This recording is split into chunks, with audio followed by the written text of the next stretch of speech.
Picture a Tuesday. You wake up, you check your phone, you sit in traffic or a meeting or both.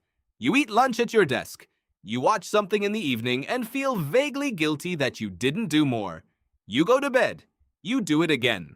That routine feels so normal it's almost invisible. But here's the thing. Your brain wasn't built for any of it. And when you look at what your ancestors actually did with their days, the real answer is far stranger than anything you'd expect. You've been told a story about early humans. It goes something like this. Ancient life was brutal, exhausting, and short. Every waking hour was a desperate fight for survival. Constant hunting, constant fear, a life of relentless physical labor with no time to rest or think or simply exist. That story is almost entirely wrong, and the science that dismantles it reveals something about your own life that's quietly unsettling. Let's go back, not to cavemen with clubs, but to real people. Homo sapiens living in hunter-gatherer bands roughly 10,000 to 200,000 years ago.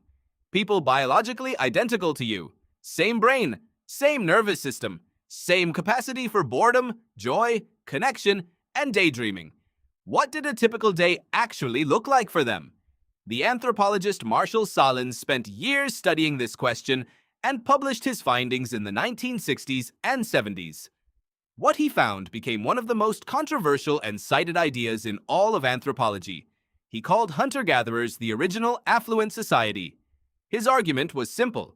These people worked, on average, between 3 and 5 hours a day to meet all of their material needs. Food, shelter, tools, everything. Then they stopped. The rest of their waking hours were leisure. Genuine, unscheduled, open leisure. That number has held up under repeated scrutiny. Researchers studying contemporary hunter-gatherer groups, including the Ju-Hwanzi of the Kalahari and the Hadza of Tanzania, have clocked similar numbers. The anthropologist James Woodburn observed that the Hadza could meet their caloric needs in about 2 to 3 hours of foraging. Then they would return to camp, rest, talk, play games, and sleep, sometimes for 10 or more hours a night. Think about what you're actually reading. 2 to 3 hours of work, 10 hours of sleep, the rest of the time, just living. That was the baseline human experience for most of human history. So what exactly filled those hours? A significant portion was devoted to something that doesn't get mentioned in most history books. Talking. Real, extended, uninterrupted social conversation. Not quick exchanges, not messaging, not half a conversation while doing something else. Sustained face-to-face talk, sometimes for hours at a stretch. Anthropologists who have lived alongside hunter-gatherer groups consistently note that conversation is their primary leisure activity, storytelling especially.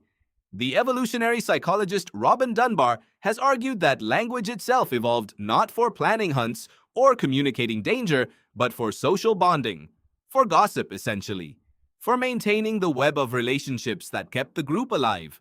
Your urge to talk, to share, to narrate your day is ancient. It is not a distraction. It is a survival mechanism that got so efficient you now do it at scale through a screen in your pocket. Children played, not organized, scheduled, goal-directed play with defined outcomes, but free, unsupervised, exploratory play that could last most of the day. Adults played too. Games involving skill, chance, movement, and song appear in virtually every hunter-gatherer culture ever studied. The capacity for play is not a juvenile luxury. It is a core feature of the human mind that your ancestors maintained throughout their entire lives. Resting was taken seriously. Not the guilty kind of rest you squeeze between tasks, telling yourself you'll earn it later. Deliberate, guilt-free rest. Lying in shade, watching the landscape, doing nothing in particular and not feeling bad about it. This behavior appears so consistently across foraging cultures that some researchers argue the human body has a built-in expectation of rest, a physiological need for unstructured downtime that modern schedules routinely deny. There was also creative work, carving, painting, weaving, decorating objects with patterns that served no survival purpose whatsoever. The earliest evidence of symbolic art dates to at least 75,000 years ago, long before agriculture, long before civilization. Your ancestors were making beautiful things for the joy of making them. That impulse in you, the one that wants to draw or build or write or rearrange things until they look right, is not a modern indulgence. It is one of the oldest things about you. And there was physical movement, but not the kind you might imagine. Not grinding, repetitive labor for hours on end.